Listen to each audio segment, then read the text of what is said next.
لیکن ایک چیز کی طرف میں پہلے اشارہ کرنا چاہتا ہوں کہ اسلام کی آپ جتنی بھی تعلیمات کا مطالعہ کریں، سیکھیں، آپ کو حق اللہ اور حق العبد یعنی بندے کا حق اور اللہ کا حق ان دونوں کے بارے میں گفتگو ملے گی، اور اللہ کے حق کو مقدم بھی رکھا گیا ہے، جیسے کہ اس آیت میں بھی اللہ رب العزت نے فرمایا وَاعْبُدُوا اللَّهَ وَلَا تُشْرِكُوا بِهِ شَيْئًا، ایک اللہ کی عبادت کرو اور اس کے ساتھ کسی کو شریک مت ٹھہراؤ، یہ اللہ کا حق ہے۔ اس حق کو بیان کرنے کے بعد پھر باقی حق حقوق العباد کے حوالے سے ہیں، والدین کے ساتھ حسن سلوک، رشتہ داروں سے حسن سلوک، یتیموں مسکینوں سے حسن سلوک، قریبی جو رشتہ دار ہمسائے ہیں ان سے حسن سلوک، اور وہ ہمسائے جو اجنبی ہیں، رشتہ دار نہیں ہیں لیکن آپ کی ہمسائیگی میں رہتے ہیں، ان کا حق ہمسائیگی بھی ہے، ان کے ساتھ بھی حسن سلوک کا رویہ رکھا جائے۔ اور جن کے ساتھ تمہارا کچھ دیر کا تعلق ہو، چاہے جاب کی پلیس پہ ہیں آپ، یا آپ سفر میں ہیں، یا آپ نکاح کے ذریعے جن کے ساتھ آپ کا تعلق بنتا ہے، یہ سارے لوگ بس صاحب بالجم میں آتے ہیں، ان کے ساتھ بھی حسن سلوک کرنا ہے، اور مسافروں کے ساتھ حسن سلوک، اور جو لوگ تمہارے متحد ہیں ان کو ہمیشہ کمزور خیال کیا جاتا ہے۔ اس لیے اسلام نے اس حوالے سے بڑی مختصر اور جامع اور اہمیت سے لبریز تعلیمات دی ہیں۔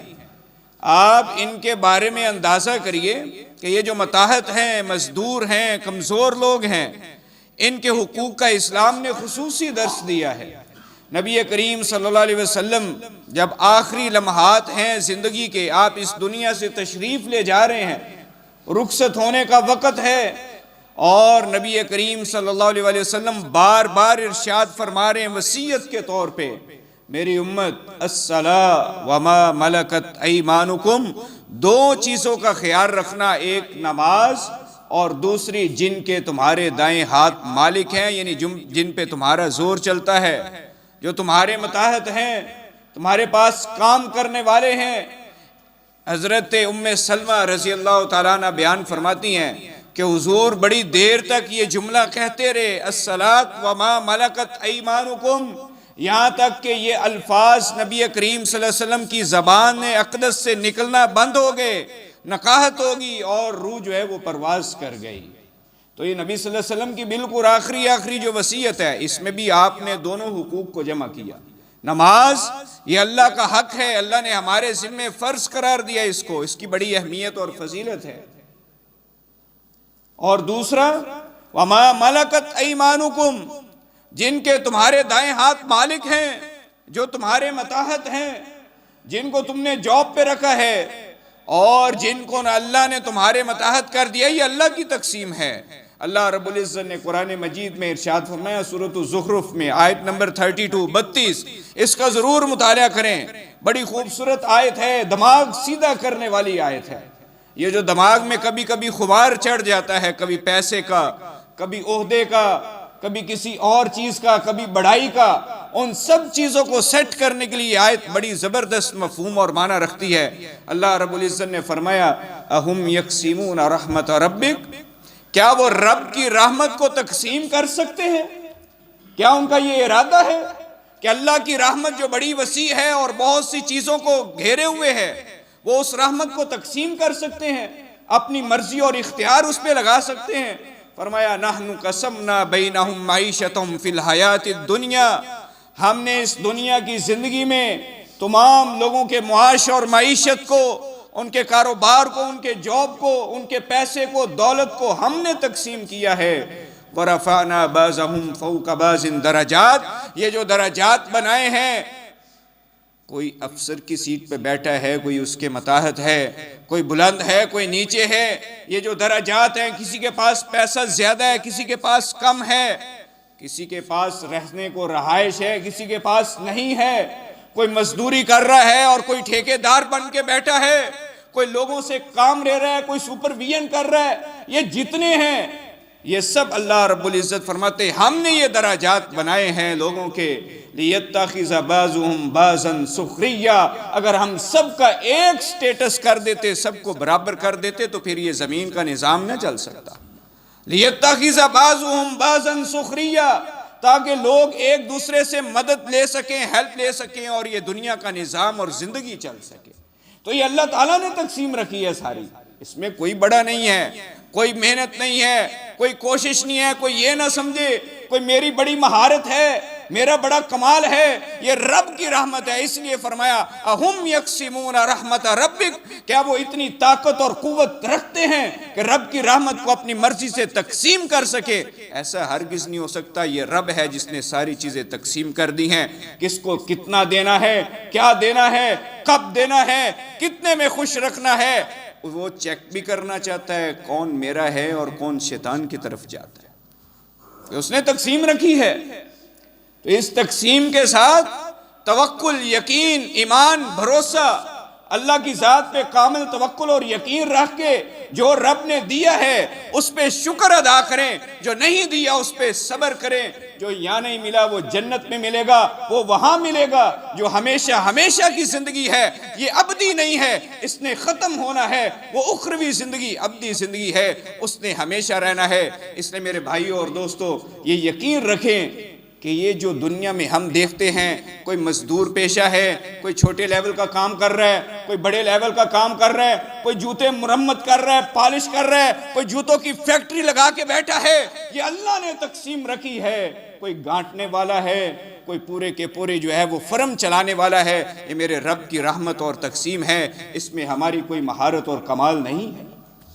اور جو ان چیزوں کو لے کر اپنی مہارت اور کمال کی بنیاد پہ اترایا، فخر کیا، غرور میں چلا گیا، تکبر میں چلا گیا، وہ برباد ہو جاتا ہے. آپ نے بڑی مثالیں دنیا میں دیکھی ہوں گی کہ کبھی وہ 2 4 5 فیکٹریوں کے مالک، کبھی اپنے پاس رہنے کو رہائش بھی نہیں ہے. کیا ہے؟ جب آپ رب کے ساتھ جنگ لگاتے ہیں، جب اس کے نظام کے خلاف کھڑے ہوتے ہیں، تو پھر رب کی جو مہلت ہے وہ کبھی تو ختم ہوتی ہے نا. کب تک ڈھیل ملے گی؟ کب تک معاملات ہیں؟ کب تک آپ جنگ کر لیں گے رب کے ساتھ، اس کے نظام کے ساتھ؟ اس لیے کبھی نہ کبھی اس نظام کو لپنا ہوتا ہے، کبھی نہ کبھی وہ مہلت ختم ہونی ہوتی ہے. اس لیے اسی آیت کے اینڈ میں اللہ رب العزت نے فرما دیا وَرَحْمَةُ رَبِّكَ خَيْرٌ مِّمَّا يَجْمَعُونَ. دنیا کے جتنے بھی معاملات تم جمع کر لو، جتنی بھی سہولیات جمع کر لو، جتنا بھی کما لو، جتنی بھی چیزیں اپنے پاس جمع کر لو، ان سب سے بہترین کیا ہے؟ رب کی رحمت ہے. میں پہلے کہا کرتا ہوں، میں نے پہلے بھی مثال دی تھی، آپ 10 لاکھ کما کے بھی پریشان ہیں، کوئی 50,000 کما کے بھی بڑا صابر اور شاکر ہے. یہ رب کی رحمت ہے. یہ اس پہ توکل ہے، یہ اس پہ یقین ہے کہ وہ 10 لاکھ والا جو ہے، کروڑ والا، 1000 والا، لاکھوں والا پریشان ہے، ہزاروں والا جو ہے وہ خوشی سے زندگی بسر کر رہا ہے، وہ الحمدللہ پڑھ رہا ہے، وہ اس رب کے ساتھ اٹیچ ہے. اس کے معاملات اس میں پورے کر دیے رب نے. اس کے گھر میں بیمار کوئی نہیں، تندرست ہیں، اس کے بچوں کے معاملات چل رہے ہیں، اس کو اللہ نے چھت دے دی ہے، وہ سکون اور اطمینان سے زندگی بسر کر رہا ہے. اس کے 50,000 اور لاکھ میں پورے ہو رہے ہیں. یہ جو 10 لاکھ کمانے والا ہے، اس کے گھر میں 10 پیشنٹ بیٹھے ہوئے ہیں جن کی دوائیاں ہی 4-5 لاکھ سے نیچے نہیں ہیں مہینے کی. اس پیسے کو آپ کیا کہیں گے اور کیا کریں گے؟ اس لیے وَرَحْمَةُ رَبِّكَ خَيْرٌ مِّمَّا يَجْمَعُونَ. آپ جتنا کچھ بھی جمع کر لیں زندگی میں، جتنا بھی کما لیں، رب کی رحمت اس سے کہیں بہتر ہے. بلکہ یہ بہتر چھوٹا لفظ ہے، بولنا چاہیے بہترین ہے. آخری ڈگری، سپرلیٹیو ڈگری بول کے کہ سب سے بہترین جو ہے وہ رب کا معاملہ ہے. اس لیے رب کے ساتھ یقین رکھیں اور توکل رکھیں، اور جو اس نے تقسیم رکھی ہے اس پر اطمینان رکھیں اور خوش ہوں اور اس کے مطابق زندگی بسر کریں. اور یہ بھائی ہمارے جن کے حوالے سے یہ دن منایا جاتا ہے، اسلام دن منانوں پہ یقین نہیں رکھتا. کبھی والدہ کا دن رکھ دیا، بھی ماں کا بھی کوئی دن ہوتا ہے، ماں تو روزانہ ہوتی ہے اور ساری زندگی ہوتی ہے. کبھی باپ کا دن رکھ دیا، کبھی استاد کا دن رکھ دیا، کبھی کوئی اور دن رکھ دیا. یہ ساری تقسیم اس نظام کی ہے. اسلام کے نظام میں روزانہ ساری چیزیں برابر چلتی ہیں. مزدور کا حق روزانہ ہے، اس کا خیال روزانہ ہے، اس کو مزدوری روزانہ ملنی چاہیے، اس کے حق روزانہ ادا ہونے چاہیے۔ اس لیے چند چیزیں آپ کے سامنے رکھتے ہیں نبی کریم صلی اللہ علیہ وسلم کے فرامین اور قرآن کی روشنی میں۔ پہلی چیز، مزدور کے ساتھ تعاون کیا جائے، اس کے ساتھ نرمی برتی جائے، اور اس کے طاقت کے مطابق، اس کی وسعت کے مطابق اس سے کام لیا جائے، اس پہ زیادتی نہ کی جائے۔ اسی لیے اللہ تعالیٰ نے قرآن مجید میں بڑا خوبصورت اصول بیان فرمایا، وَتَعَاوَنُوا عَلَى الْبِرِّ وَالتَّقْوَى وَلَا تَعَاوَنُوا عَلَى الْإِثْمِ وَالْعُدْوَانِ۔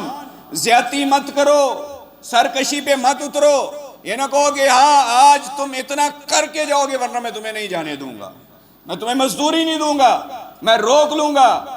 جو اس کی حیثیت اور طاقت کے مطابق ہے اتنا اس کو کام دو۔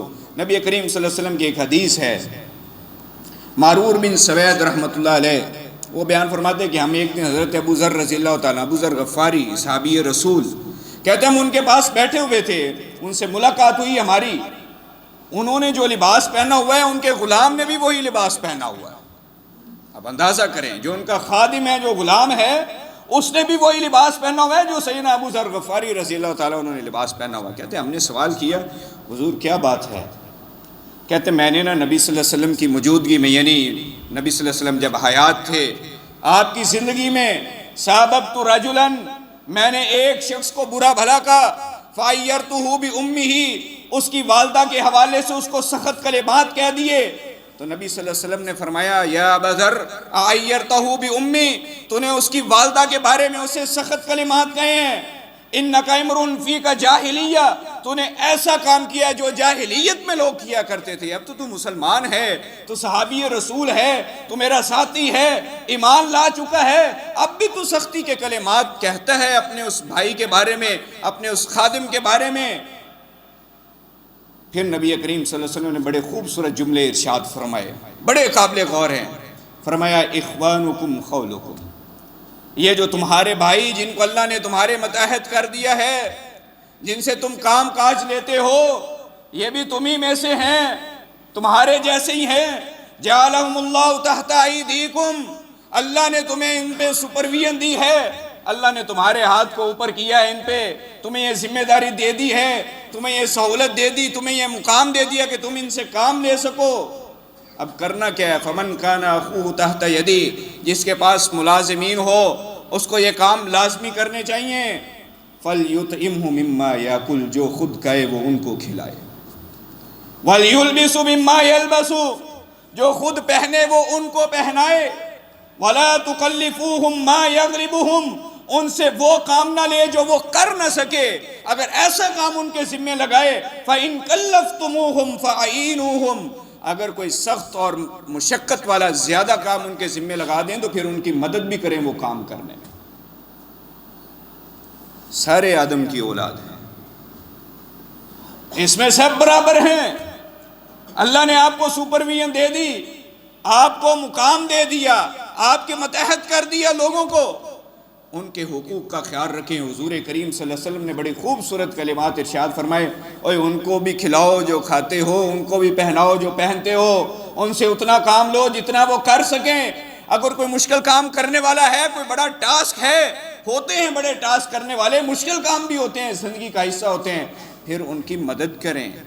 وہ مدد کی کئی صورتیں ہو سکتی ہیں، آپ خود اس میں شریک ہو جائیں، کوئی اور رکھ دیں اس کے ساتھ، کسی اور کو لگا دیں اس کے ساتھ، اس کا کوئی ٹائم بڑھا دیں، اس کی کوئی مزدوری بڑھا دیں، کئی اعتبار سے مدد کی صورتیں ہو سکتی، تو اس لیے ان چیزوں کا خیال رکھنا چاہیے۔ دوسری چیز، اجرت طے کریں۔ کسی سے بھی آپ نے کام کروانا ہے، اس کی مزدوری پہلے طے کریں۔ مزدوری طے کرنے کے بغیر کام نہیں کروانا چاہیے، خرابیاں پیدا ہوتی ہیں، لڑائی ہوتی ہے، جھگڑا ہوتا ہے، نقصان ہوتا ہے، وہ بد دعائیں دے گا آپ کو، آپ کے بارے میں غلط کلمات کہے گا، غلط سوچے گا، آپ اس کے ساتھ الجھیں گے۔ تو اس لیے پہلے مزدوری کو طے کر لیں۔ آپ اس کے حوالے سے قرآن مجید کا اگر مطالعہ کریں تو سیدنا موسیٰ علیہ السلام اور سیدنا شعیب کا جو واقعہ ہے، جب ان کی دونوں بیٹیاں جو ہے وہ بکریوں کو پانی پلانے کے لیے موجود تھی، لیکن وہاں جگہ نہیں تھی، سارے لوگ پانی پلا رہے تھے، تو وہ سائڈ پہ ہو کے بیٹھی ہوئی، تو حضرت موسیٰ نے ان کی بکریوں کو پانی پلا دیا۔ پھر حضرت شعیب نے جب حضرت موسیٰ کو بیٹی کے ذریعے طلب کیا گھر میں، تو وہاں بھی دیکھیں جب بیٹی کا نکاح کرنا چاہا تو اجرت طے کر دی، کہا کہ میں اتنا کام کرواؤں گا تمہارے سے۔ اللہ تعالیٰ نے قرآن مجید میں بڑا خوبصورت نقشہ کھینچا، اس کا بیان فرمایا، قالت احداہما یا ابت استاجرہ، ان دونوں لڑکیوں میں سے ایک نے کہا ابا جان اس کو مزدوری پہ رکھ لیں، اس کو کام دے دیں، اس نے ہماری عزت کی بھی حفاظت کی ہے، انہوں نے کام بھی ٹھیک کیا ہے اور ہمیں مشقت اور مشکل میں بھی نہیں پڑنے دیا۔ ان خیر من استاجرت القوی الامین، جو طاقتور ہو، امانت دار ہو، وہ بہترین مزدور ہے، جو کام کرنا بھی جانتا ہو، اہلیت بھی ہو، صلاحیت بھی ہو، ساتھ امانت دار بھی ہو، ایسے بندے کو ذمہ داری دینی چاہیے۔ القوی الامین، اس کو ہمیشہ زندگی میں خیال رکھیں کہ جو اس منصب کا اہل ہے اس کو یہ ذمہ داری دی جائے، جو امانت دار ہے اس کو وہ ذمہ داری دی جائے۔ حضرت شعیب نے پھر جب بلایا، ان کے پاس پہنچے، قال انی ارید ان انکحک احدی ابنتی ہاتین، میں ان دونوں میں سے، ان دونوں بیٹیوں میں سے ایک کا نکاح تمہارے ساتھ کرنا چاہتا ہوں، شرط کیا ہے؟ ان تاجرنی ثمانیہ حجج، 8 سال میرے پاس تمہیں کام کرنا پڑے گا، میرے پاس رہنا پڑے گا۔ 8 حجج، 8 سال کا ایگریمنٹ کیا۔ پھر آگے ساتھ بتایا، کہا فَإِنْ أَتْمَمْتَ عَشْرًا فَمِنْ عِنْدِكَ، اگر 10 پورے کر دو تو یہ تیرا احسان ہے، یہ تیری طرف سے ہوگا، میری طرف سے شرط 8 سال کی طے کی کوئی چیز، 8 سال پہ ایگریمنٹ کر لیا۔ حضرت موسیٰ علیہ السلام نے بھی آگے سے جواب دیا، وَمَا أُرِيدُ أَنْ أَشُقَّ عَلَيْكَ، حضرت شعیب نے کہا کہ میں آپ پر کوئی مشقت نہیں کروں گا، یعنی 8 سال کا ایگریمنٹ ہے، اس میں آپ کام کریں، اس کے بعد آپ آزاد ہیں، ایگریمنٹ پورا، معاہدہ مکمل۔ 10 پورے کرنا چاہیں تو یہ آپ کی طرف سے، سَتَجِدُنِي إِنْ شَاءَ اللَّهُ مِنَ الصَّالِحِينَ، آپ مجھے نیکوکاروں میں سے پائیں گے، اچھا پائیں گے، میں آپ کے ساتھ برا سلوک کرنے والا نہیں ہوں۔ تو کام کروانے کا بھی طریقہ ہوتا ہے۔ وہ ہمارے آئے ہیں نا، بس جو افسر ہے وہ قلم کی مار مارتا ہے تو وہ مارتا ہی جاتا ہے، اگر کوئی برے کلمات پہ اترتا ہے تو وہ برا ہی کہتا جاتا ہے، وہ اس کے نہ گھر کے رشتوں کو چھوڑتا ہے نہ اس کو چھوڑتا ہے۔ تو یہ بڑا خطرناک اور غلط رویہ ہے، ایسے رویے کی اجازت نہیں ہے۔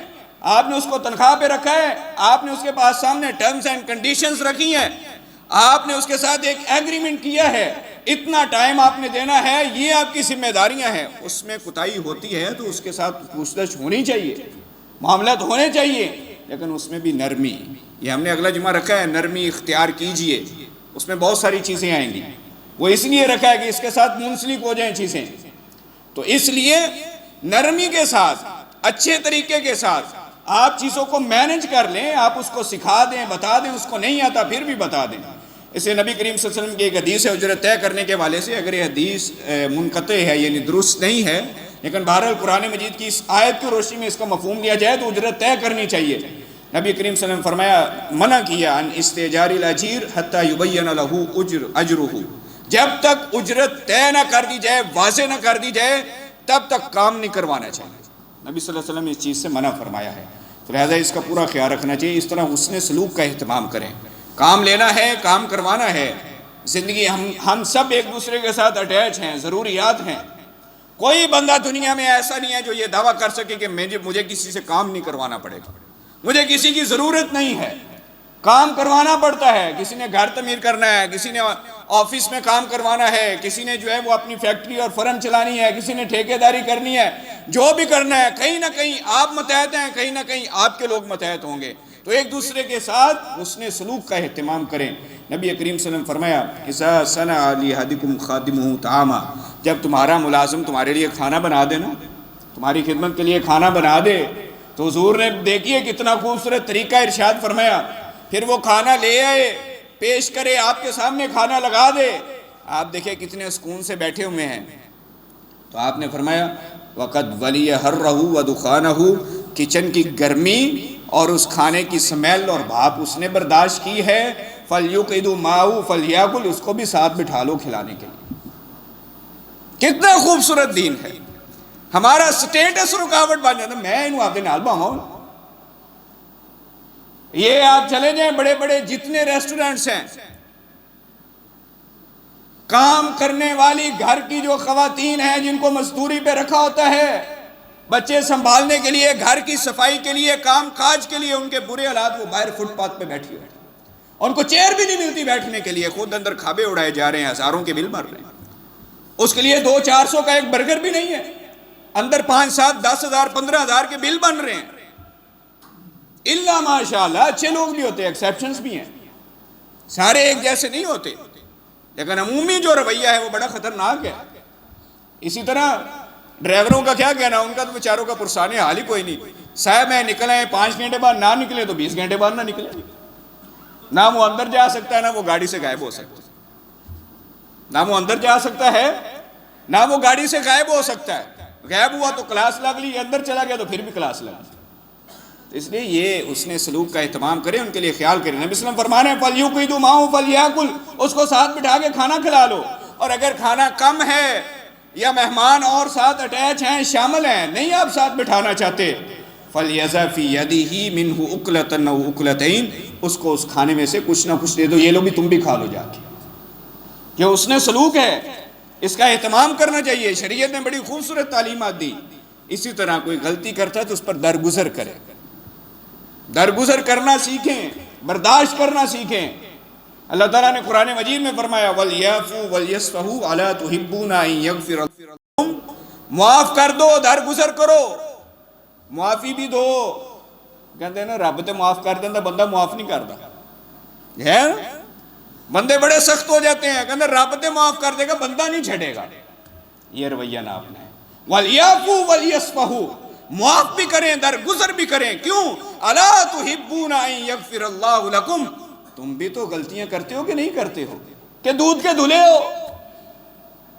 آپ کے دل زمزم سے پاک کر کے فٹ کیے گئے ہیں نہیں, وساوس پیدا ہوتے ہیں, ہر دل میں یہ رنجشیں پیدا ہوتی ہیں, گناہ کی طرف اٹریکشن پیدا ہوتی ہے. وَلْيَعْفُوا وَلْيَصْفَحُوا, اپنے بھائیوں کے بارے میں یہ رویہ رکھو کہ معاف بھی کرو, درگزر بھی کرو. اَلَا تُحِبُّونَ أَن يَغْفِرَ اللَّهُ لَكُمْ, تم ان کو معاف کرو, اللہ تمہیں معاف فرما دے گا. یہ بڑا خوبصورت میوچل نظام رکھا ہے اللہ نے. حضرت عبداللہ بن عمر رضی اللہ تعالیٰ عنہ فرماتے کہ ایک شخص نبی کریم صلی اللہ علیہ وسلم کے پاس آیا, اس نے کہا اللہ کے رسول کم عافو عن الخادم, میرا خادم میرا ملازم غلطی کرے تو میں کتنی دفعہ اس کو معاف کروں. آپ خاموش رہے. اس نے دوسری دفعہ سوال کیا, آپ خاموش رہے.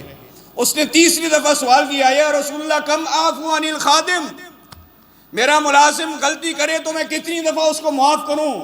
حضور نے فرمایا کل یوم 70 مرہ, ہر روز 70 دفعہ معاف کرو. اللہ اکبر. جامع ترمذی کی روایت ہے 1995 نمبر, صحیح روایت. کہا کل یوم 70 مرہ, اور یہ عربی میں جو 70 کا لفظ آتا ہے نا, یہ کثرت پہ آتا ہے کہ 70 پہ بھی بند نہیں ہے. درگزر کرو, معاف کرنا سیکھو, مطلب یہ ہے. اس کو کام بھی سکھاؤ, اس کے ساتھ نرمی بھی رکھو, چیک اینڈ بیلنس بھی رکھو, اس کو سکھاؤ بھی کہ زندگی کیسے بسر کرنی ہے, کام کاج کیسے کرنا ہے. ہمارے ہاں یہ چھوٹے بچوں کو مزدوری پہ رکھ لیا جاتا ہے عمومی طور پہ. کوئی مکینک بن رہا ہے, کوئی جو ہے وہ ہوٹل پہ کام کر رہا ہے. اچھا وہ جو مکینک ہے وہ 2 3 سال اس کو نٹ بورڈ کھولنے اور بند کرنے سے آگے لے جاتا ہی نہیں ہے. 6 مہینے تو چائے پہ لگائی رکھتا ہے. یہ زیادتی ہے. آپ اس کے ساتھ اچھا سلوک کریں, اس کو کام بھی سکھانا ہے کہ آپ نے اپنے ساتھ جو ہوا ہے وہ سارا پورا کرنا, اس کے ساتھ پھر آگے چلنا ہے. ایسا نہیں کریں. اس لیے نبی صلی اللہ علیہ وسلم کی ان چیزوں کو مد نظر رکھنا چاہیے. پھر مزدوری کب ادا کرنی چاہیے؟ جب بندے کے جنازے پہ جب اعلان ہو کسی کا لین دین ہے تو کلیئر کر لیں. پھر کہنا یار اندر کچھ ہے سن میرے کو لینے مزدوری کی تھی وہ لے لو. یہ رویہ اپنانا ہے. نبی کریم صلی اللہ علیہ وسلم نے فرمایا, حضرت عبداللہ بن عمر رضی اللہ تعالیٰ عنہ اس حدیث کے راوی نے فرمایا, حضور نے فرمایا اوت الاجیر اجرہ قبل ان یجف عرقہ, اس کا پسینہ خشک ہونے سے پہلے اس کی مزدوری اس کو دے دو. یہ آپ کا حسن سلوک بھی ہے, اس کا حق بھی ہے. شام کو 5 بجے نا چوری صاحب سارا دن اے سی والے کمرے میں گاڑی میں بیٹھ کے 5 بجے آ کر چیئر لگا کے بیٹھ جاتے. 2 کانیاں سیمنٹ دیا کٹ لگی, میں تینوں جان نہیں دیا گا, میں تیری مزدوری روک لاں گا. کام کرنے والے بھی بڑے ہوں, ان میں بھی بڑے معاملات ہیں, ان کے بارے میں بھی گفتگو کریں گے انشاءاللہ کسی موقع پہ. ان کی بھی تھوڑی سی ہے نا وہ بیلنسنگ ہونے والی ہے, الائنمنٹ ہونے والی ہے ان کی بھی, تو ان کے بارے میں بھی چیزیں رکھیں گے سامنے. لیکن بہرحال آپ اپنے طرف سے, میں نے پہلے کہا ہے کہ کام چیک کر لیں, کام دیکھ لیں, پھر کام پہ رکھیں، پھر ان کو سکھائیں، سمجھائیں، ان کو ساتھ شرعی تعلیمات بھی دیں، ان کو نماز پہ بھی لگائیں۔ ہمارے ایک بزرگ کہا کرتے تھے، اللہ تعالیٰ گھری کے رحمت فرمائے، ہماری فیملی میں سے تھے، کہتے تھے میرا یہ دعویٰ ہے جو مستری نماز پڑھے گا وہ 1000 اینٹیں لگائے گا، جو نماز نہیں پڑھے گا وہ 800 لگائے گا۔ انہوں نے جتنے ان کے پاس کام کرنے آتے تھے سب کو نماز پہ ساتھ لے جاتے تھے، اور وہ واقعی 900 950 1000 اینٹیں لگا جاتے تھے۔ نماز کو ہم نے کیا سمجھا ہوا ہے؟ ثانوی حیثیت میں۔ حضور آخری وقت میں بھی فرما رہے ہیں الصلاۃ وما ملکت ایمانکم، اور نماز کا خیال رکھنا اور اپنے متحد لوگوں کا خیال رکھنا آخری وصیت ہے۔ تو اس لیے ان چیزوں کا خیال رکھنا بہت ضروری ہے۔ مزدوری ہر حال میں ادا کرے، مزدوری روکے نہیں کسی کی، یہ اس کا حق ہے۔ اگر آپ روکیں گے تو یہ ظلم ہے، یہ زیادتی ہے۔ مزدوری نہ روکے کسی کی۔ اللہ رب العزت نے قرآن مجید میں فرمایا وَلَا تَبْخَسُوا النَّاسَ أَشْيَاءَهُمْ، جو لوگوں کی چیزیں ان میں کمی نہ کریں کبھی بھی، ان کو مت روک کر کے جو جس کی ہیں اس کو دیں، واپس دیں۔ حضرت ابو ہریرہ رضی اللہ تعالیٰ عنہ فرماتے کہ نبی کریم صلی اللہ علیہ وسلم نے فرمایا کہ اللہ تعالیٰ فرماتے حدیث قدسی، 3 بندوں کے بارے میں اللہ رب العزت فرماتے 3 بندوں سے میں قیامت والے دن جھگڑا کروں گا، 3 بندوں سے، انا خصمہم یوم القیامہ۔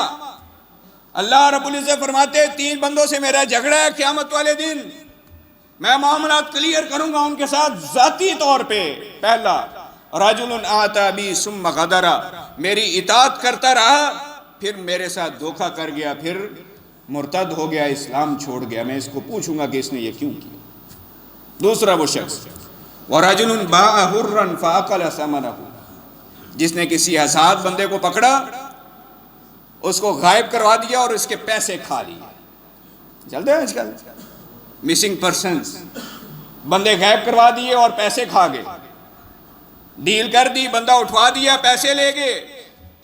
وَرَجُلٌ بَاعَ حُرًّا فَأَكَلَ ثَمَنَهُ، جس نے کسی آزاد شخص کو جو اس کے متحد بھی نہیں ہے اٹھوا دیا، غائب کر دیا، بیچ دیا، اس کی قیمت کھا گیا۔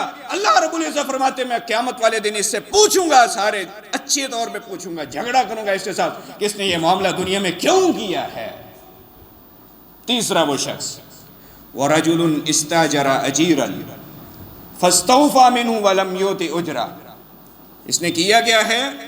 ایک مزدور رکھا، اس سے مزدوری کروائی، اس نے کام مکمل کیا، وَلَمْ يُؤْتِ أَجْرَهُ، اس نے اس کی مزدوری نہیں دی، کھا گیا، ہڑپ کر گیا۔ چودھری تھا نا، بڑا تھا، اس کے پاس طاقت تھی، قوت تھی، ہڑپ کر گیا یہ چیزیں، اس نے مزدوری نہیں دی۔ اللہ رب العزت فرماتے میں روز قیامت اس کے ساتھ بھی جھگڑا کروں گا، ہاں بتا تو نے میرے اس بندے کی مزدوری کیوں نہیں دی۔